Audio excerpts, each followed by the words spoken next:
Et bonjour à toutes et à tous et bienvenue aujourd'hui pour ce nouvel épisode de cette petite série Un point sur les simus. Aujourd'hui troisième épisode et aujourd'hui on parle de Assetto Corsa, premier du nom, et on va pas perdre trop de temps. Avant de commencer les explications, je vais mettre quelques petits points au clair. Je ne vais pas utiliser la version launcher Assetto Corsa de base. Je vais utiliser le launcher alternatif qui s'appelle Content Manager. Vous savez qu'Assetto Corsa, enfin vous savez ou vous ne savez pas, Assetto Corsa utilise dans sa quasi-totalité des mods. Aujourd'hui, très peu de gens lancent encore le jeu d'origine, donc on l'utilise avec un mode qui s'appelle Content Manager, qui est en fait un launcher alternatif, qui n'est en fait pas la vraie interface du jeu, mais qui est une application externe et qui on peut configurer directement le jeu et le lancer d'une autre manière qu'en allant directement dans Steam et de lancer le jeu et tout. Nana.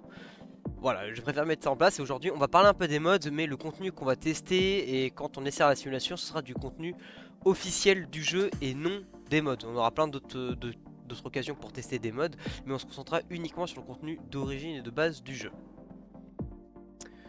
Donc pour commencer, Assetto Corsa est hyper connu pour ses mods, bien évidemment, hein, vous devez le savoir, les mods de Formule 1, les mods de GT, les mods de Proto, il y en a des dizaines et dizaines, des super mods comme des trucs qui sont vraiment nuls, genre vraiment, qui sont vraiment nuls à chier.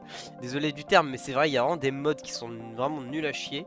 Et puis il y a tout un délire de vol de 3D, de vol de mode, et puis les gens les refont, ce qui fait que certains modes sont maintenant en full privé, il y a des modes qu'on peut pas avoir accès, enfin il y a plein de petites choses qui tournent autour du mode Assetto Corsa, mais aujourd'hui on va se concentrer sur le contenu de base. Assetto Corsa, c'est un jeu de course développé par le studio Kuno Simulazioni. Il est sorti je crois en 2014, donc le jeu a quasiment 10 ans, le jeu a 10 ans, et c'est fou, et d'ailleurs son futur va bientôt arriver avec Assetto Corsa Evo, du coup, qui sera donc Evo sera le prédécesseur de Assetto Corsa. Et aujourd'hui, je pense que c'est un bon moment pour retester un petit peu le jeu, voir un peu ce que ça redonnait, si il est encore au goût du jour pour un jeu quand même daté de plus de 10 ans quasiment. Donc on va voir ça un petit peu. Pour commencer, au niveau de tout ce qui est paramètres du jeu, on peut voir que pour ça, Assetto Corsa est assez complet. Donc les contrôles sont assez simples à mettre en place, hein, la direction, l'accélérateur, frein, tout ça. C'est assez simple à mettre en place, pareil pour le retour de force. Il n'y a pas besoin de passer 15 ans pour tout régler dans Assetto Corsa, et ça c'est pas mal. Mais ça c'est un peu des jeux à l'ancienne, des jeux assez simplistes à modifier. Pareil au niveau de la vidéo, alors faut savoir que à Assetto Corsa aujourd'hui on n'utilise quasiment plus le moteur d'origine, enfin les filtres de beauté d'origine du jeu. On utilise des modes comme Sol ou comme Pur, des modes très connus qui changent l'intégralité du mode graphique du jeu. Et aujourd'hui par exemple on va utiliser un mode qui s'appelle Pur, donc voilà, qui est vraiment un mode qui est incroyable. Et à ça vous pouvez coupler Custom Shader Patch. Custom Shader Patch, qu'est-ce que c'est? Donc on appelle CSP, que vous pouvez avoir en version d'origine dans Content Manager si vous la téléchargez, ou alors une version preview contenant la pluie et d'autres choses intéressantes. En fait, ce sont une sorte de mode supplémentaire au niveau du graphisme pour les CS, pour le jeu. Et CSP va apporter plein de choses comme par exemple la pluie, c'est grâce à CSP. L'amélioration des lumières, vous allez avoir par exemple des paramètres au niveau de l'FX, donc là de la météo, du pneu, vous allez avoir aussi tout ce qui peut gérer par exemple les surfaces, les ombres, enfin les lumières, vous pouvez vraiment gérer tout et n'importe quoi dans Custom Shader Patch, et ça c'est vraiment incroyable. Même ici, enfin, vous avez plein de paramètres à gérer, et ça vraiment rendre votre jeu parfait, genre vraiment le jeu aux petits oignons avec les bonnes lumières, la bonne balance, les bons paramètres, et ça c'est vraiment une grande plus-value. Il y a des settings de base pour CSP, mais vous pouvez vous amuser à modifier un petit peu en regardant des tutos ou quoi que ce soit, et je vous jure que c'est assez intéressant. Ça fait un petit peu usine à gaz quand on voit comme ça, c'est un petit peu voilà, c'est vrai que ça fait un petit peu usine à gaz, mais en vrai on s'y retrouve assez facilement. Les menus sont pas hyper pétés, ça vous avez pas ça dans le launcher d'origine du jeu. Quand vous achetez le jeu vous avez pas ce launcher là, c'est vraiment un launcher alternatif, Content Manager, et vraiment ça permet de faire plein de trucs qui sont pas possibles de faire de base dans le jeu. Rien que par commencer, à l'origine, dans le jeu, vous n'avez pas la nuit. Vous êtes bloqué jusqu'à, je crois, 18 h, quelque chose comme ça. Avec Content Manager, vous l'avez. Avec CSP, et puis les modes, tout ça. Et ça, c'est vraiment incroyable. Qu'est-ce qu'on peut faire dans le jeu? Contrairement à un Race Room ou à potentiellement Range Sport, hein, même si bon voilà, vous savez ce que j'en pense, le mode multijoueur est directement intégré dans le jeu. Là aussi, pour Assetto Corsa, il y est, et on est directement connecté au serveur de Kunos. Alors, il y a plein de serveurs, il y a surtout énormément de serveurs qui sont vides, bien évidemment. Donc le multijoueur est un petit peu bancal. La plupart des serveurs qui sont bien remplis, c'est des serveurs de roulage en mode Nordschleife touriste avec des GT ou même plus connu encore les modes Shutoku. Vous devez voir ce que c'est les gens qui passent à des 200-300 km/h en zigzagant entre des voitures sur des autoroutes japonaises. Et bah ça c'est Shutoku, ça c'est hyper connu. Les gens raffolent de ça. Puis il y a plein de serveurs que vous utilisez. Honnêtement le multi est pas le plus ouf. Mais c'est pas le multi le plus ouf de tous les jeux de simulation qu'il peut y avoir. Mais par contre ce qui est intéressant, c'est qu'à l'origine le multi qu'il y a dans le jeu, bon, il est pas ouf. Puis les gens qui roulent sont pas hyper chauds non plus en grande majorité quand même.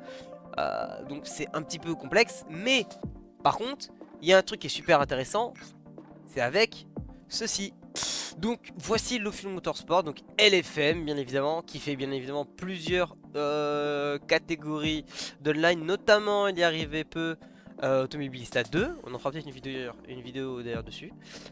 Et on a la catégorie Assetto Corsa avec différentes catégories, GT3, Mazda MX-5, TCR, Multiclass LMP3 GT4, Porsche Cup, Clio Cup, c'est pas mal ça aussi, et des combos Green L Cup avec la Nordschleife 24 h et GT3 Porsche Cup TCR, et même du LMP2. Et franchement ça donne un vrai plus au mode online de ACC, enfin de Assetto Corsa 1 pardon. C'est vrai qu'on peut confondre assez facilement les deux, AC, ACC. Mais franchement ça c'est une vraie plus-value pour le jeu, parce que le multi de base est vraiment pas hyper ouf, à part pour les championnats aussi un petit peu communautaires sur le Discord, tout ça. Mais si on parle vraiment du multi de base, il est pas hyper ouf. Mais par contre celui sur LFM il est vraiment intéressant, et le niveau il est plutôt bon en plus. Donc ça c'est plutôt mal. Puis il y a des courses assez régulièrement, un petit peu comme pour ACC, donc ça c'est assez cool. Donc voilà, si jamais vous voulez faire un petit tour, vous pouvez aller sur LFM. Puis en plus il y a plein d'autres catégories si jamais, voilà, pour même d'autres jeux. Mais en tout cas pour Assetto Corsa c'est vraiment cool. Revenons à notre jeu de base. Du coup le multi il est un petit peu moyen, mais grâce à LFM il marche mieux. Et surtout ce qui est intéressant dans le jeu, c'est qu'il y a des défis. Et ça je trouve ça assez sympa. En vrai de vrai, c'est vraiment un truc qui est bien mis en place. Il y a plein de défis, et le but c'est de battre des chronos, battre des IA sur des courses, de faire du drift et de récupérer un maximum de points, de faire un petit peu près tout et n'importe quoi. Et ça c'est vraiment marrant. Et ça c'est vraiment cool à faire en vrai de vrai. J'en ai fait quelques-uns, il y en a quelques-uns que j'en ai fait. En plus ce qui est plutôt cool, c'est que vous avez des... Allez, Rarest to be one. Ici, là, vous avez des petits... Alors, je sais pas si vous allez bien voir correctement, parce que c'est vrai que la fenêtre, elle n'est pas hyper bien faite.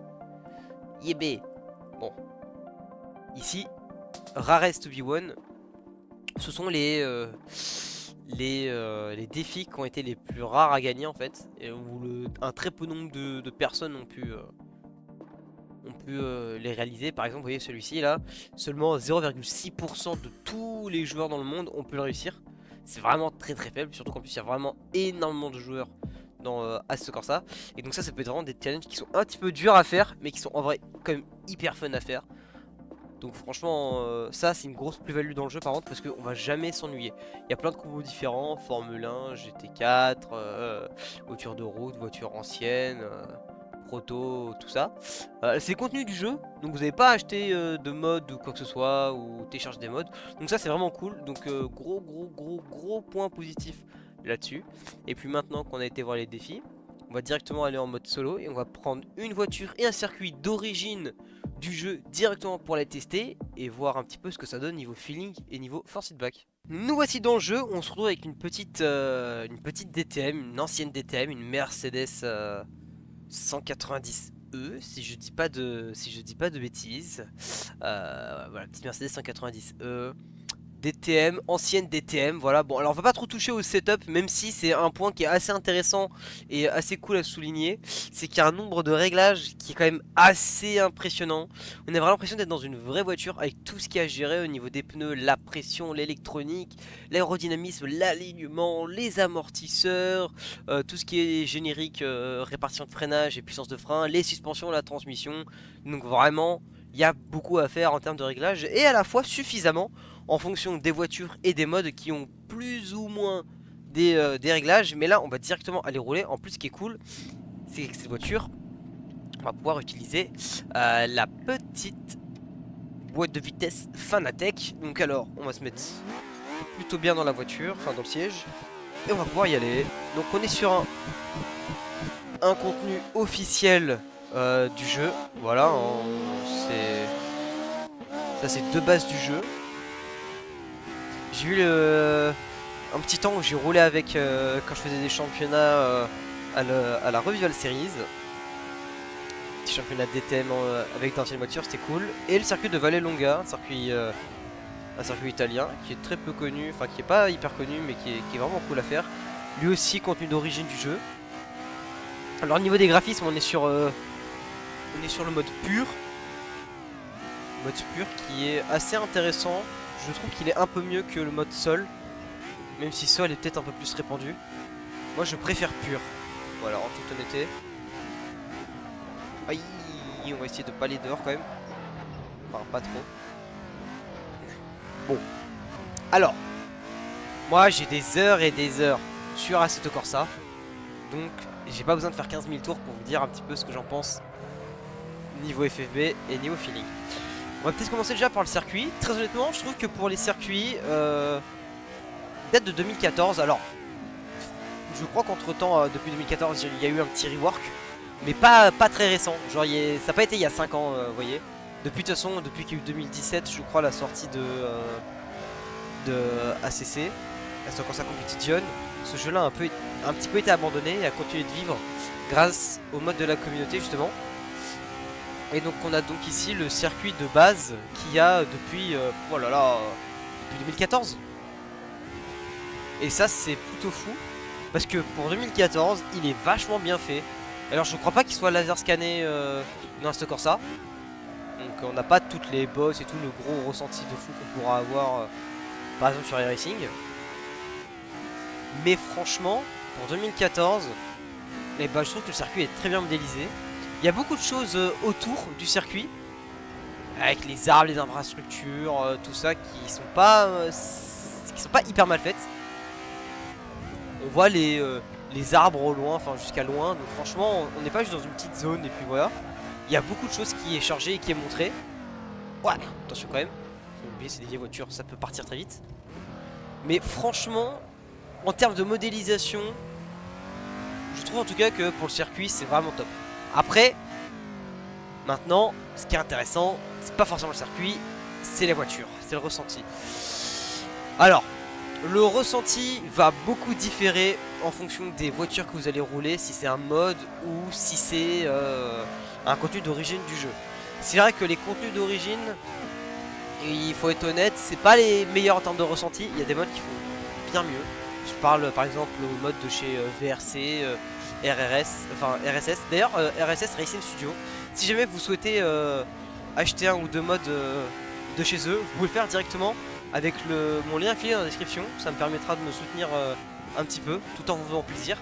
Sachant qu'en plus, chez Racing Studio, vous avez, je crois, 6 voitures en tout qui sont gratuites sur leur site. Donc vous pouvez les télécharger et elles sont vraiment top. C'est vraiment des super bonnes voitures, de très bons modes. Et je sais qu'il y a URD aussi qui font des plutôt bons modes. Des modes de qualité. Faut éviter les modes comme Sim Dream, tout ça, c'est vraiment c'est vraiment de l'arnaque, hein. Les modes sont vraiment pas bien faits, même gratuits, c'est vraiment un peu de l'arnaque. Mais c'est généralement le genre de mode payant qui ont un petit peu meilleurs ressentis. Mais pour des voitures, là aussi qui datent de 2014, hein, enfin en tout cas de leur date de sortie sur le jeu, Et bah franchement, moi j'aime beaucoup. Je trouve qu'on reçoit beaucoup d'informations dans le volant. J'ai joué à ce jeu avec mon, G29 et le Fanatec, donc je sais de quoi je parle. Même avec le G29, on reçoit énormément d'informations dans le jeu. Et au niveau du force feedback, je trouve très bon. On sent pleinement la voiture, on sent quand elle glisse. Tu sais que quand elle commence à partir, tu sais ou non si tu vas pouvoir la rattraper. Et franchement, bah pour un jeu qui est aussi vieux, c'est vachement bien. Hein. J'ai très hâte de voir ce que va donner Assetto Corsa Evo. Mais au vu du banger qu'est Assetto Corsa premier du nom, et bah franchement, on peut que attendre du bon pour Assetto Corsa Evo, parce que là, on est franchement sur la très très bonne qualité. En plus, ce qui est intéressant, c'est qu'Assetto Corsa est vraiment très très très bas niveau prix. Vous pouvez les trouver sur Instant Gaming, d'ailleurs moi aussi j'ai rien affilié à Instant Gaming dans la description. Vous allez pouvoir retrouver des DLC, des jeux grave moins chers par rapport aux plateformes de base, genre Steam et tout. Et bah vous pouvez retrouver les DLC du jeu dessus. Et je vous conseille donc de prendre l'édition Ultimate, qui je crois pour une dizaine d'euros, vous avez le jeu et tout le tas de DLC. Et qui en plus permettra d'accéder à des serveurs avec tout le contenu, etc. Et je vous conseille de prendre l'édition à 10 balles, très honnêtement. Ce sera beaucoup plus rentable pour vous que d'acheter un par un les DLC qui vous coûteront plus que 10 balles au final. Et juste de kiffer, c'est un jeu qui est pas forcément pour le compétitif. On peut faire des... j'ai fait beaucoup de championnats, j'ai fait pas mal d'e-sport dessus. Je sais que y a pas mal de championnats qui ont été faits dessus. Et en vrai de vrai, moi, je trouve que c'est un des meilleurs jeux pour vraiment rouler de temps en temps. Enfin, pour rouler tranquillement quoi. Sans forcément aller chercher les chronos. Même si, aller chercher les chronos, il le fait très bien. Très honnêtement. Enfin, en plus c'est que la boîte, c'est un vrai régal cette voiture. C'est un vrai régal. Moi je m'amuse toujours autant à rouler sur ce jeu. Yeah.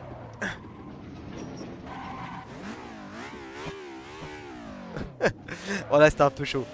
Moi je prends toujours autant de plaisir à rouler sur ce jeu les gars, je vais pas vous mentir. Il est vraiment top, un bon feeling. Puis la capacité de pouvoir faire absolument tout ce qu'on veut. Du rallye, du drift, de la course, du proto, ce que vous voulez. Même faire des courses de dinosaures si vous voulez, il y a des modes de dinosaures. Mais pas dinosaures pour des anciennes voitures. Hein. Dinosaures pour des dinosaures, hein, des vrais dinosaures. Donc franchement je trouve que c'est vraiment un bac à jouer géant. Mais ça c'est hyper cool parce que c'est vraiment adressé à tout public. Tout le monde vraiment, tu peux faire ce que tu veux dans ce jeu.